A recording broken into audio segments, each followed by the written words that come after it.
कैसे हैं दोस्तों, आप सभी का हमारे यूट्यूब चैनल में स्वागत है। आशा करते हैं आप लोग अच्छे होंगे। आज हम आपसे बात करने जा रहे हैं मिर्च के खेत की पूरी प्रॉपर तैयारी, खेत को हम कैसे बनाते हैं, कौन-कौन सी खाद डालते हैं, जिससे हमारी भूमि की उर्वरा शक्ति बनी रहे और काफ़ी मेंटेनेंस बनी रहे।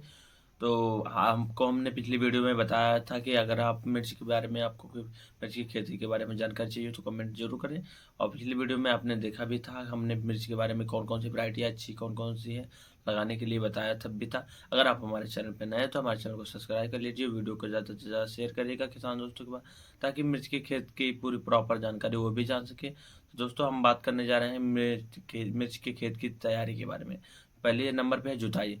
जुताई क्या रहता है, हमें मिट्टी पलट हल से पहले जुताई करनी चाहिए और जुताई करने के बाद तुरंत पाटा लगा देना चाहिए।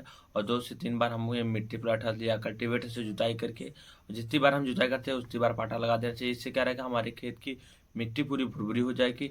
हमें रोटावेटर से की जुताई कम से कम करनी चाहिए।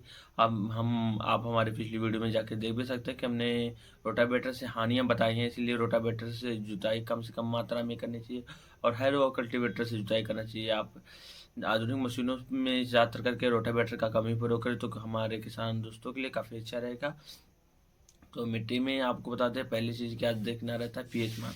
मिट्टी का पीएच मान देखना रहता है। सॉइल टेस्टिंग जरूर करा लेनी चाहिए। इससे क्या रहता है, हमें पता चलता है कि हमारी मिट्टी में किस तत्व की कमी है, किस तत्व की मात्रा ज़्यादा है, तत्व की मात्रा कम है। और दूसरा क्या है कि अगर हम पहले जुताई करके, जब हम लोग 2 से 3 जुताइयाँ कर देते हैं, खरपतवार आसान एकदम अच्छे से सूख जाते हैं। और क्या रहता है उसके बाद हम देसी खाद जैसे वर्मी कंपोस्ट या हरी खाद या नीमखली या देसी खाद जो वर्मी कंपोस्ट होता है, केचुआ खाद, उसको भी डाल सकते हैं। तो 4 से 5 ट्रॉली एक एकड़ में आसानी से 4 से 5 ट्रॉली डाल के, उसके बाद रासायनिक खादों की बात करें तो हम लोग डीएपी 40 से 50 किलो या 60 किलो तक आप डीएपी डाल सकते हैं, नाइट्रोजन डाल सकते हैं, यूरिया जिसको बोलते हैं, पोटाश डाल सकते हैं। और सबसे महत्वपूर्ण जो है रीजेंट। रीजेंट हम लोग खेतों में क्यों डालते हैं कि क्या रहता है, कभी कभी हमारे मिर्ची की फसल रहती है, एक जैसे 2 से 3 महीना फ्लावरिंग या फल देना चालू हो जाता है या फ्लावरिंग स्टेज पे रहता है, तो हमारे पौधे सूख जाते हैं। क्या कहते हैं लोग की जड़ों में कीड़े पड़ गए हैं। तो अगर हम पहले से ही खेत में रीजेंट का प्रयोग कर देते हैं तो इससे क्या रहता है, हमारे खेत में कीड़े नहीं पड़ने लगते, बहुत कम मात्रा में लगते हैं। और जब सिंचाई होती है उसके बाद भी जब दवा का प्रयोग होता है तो धीरे धीरे जो भी रहता है मात्राएं वो कम हो जाती हैं। और दूसरा आपको बता दें कि हम लोग साल में 3 बार मिर्ची की फसल लेते हैं। तो अगर हम मिर्ची की खेती कर रहे हैं तो अगर हम जनवरी से फरवरी के महीने में अगर हम नर्सरी डाल रहे हैं तो आराम से हमारा लास्ट मार्च तक रोपाई हो जाता है। उसके बाद मार्च अप्रैल मई जून तक आराम से हम फल ले सकते हैं अच्छे से। उसके बाद जैसे मैनेजमेंट रहेगा उतना ज़्यादा फल देगा, जैसे 5 से 6 महीने, 7 महीने, 8 महीने तक जितना अच्छा हम पौधों की देख रेख करेंगे उतना ज़्यादा फल देगा।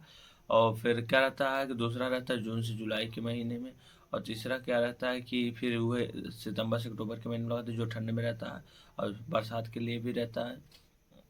तो आप इनमें से कोई भी कर सकते हैं और ज़्यादा से ज़्यादा देसी खादों का प्रयोग करिए, हरी खादों का प्रयोग करिए और रासायनिक खादों का कम से कम प्रयोग करिए।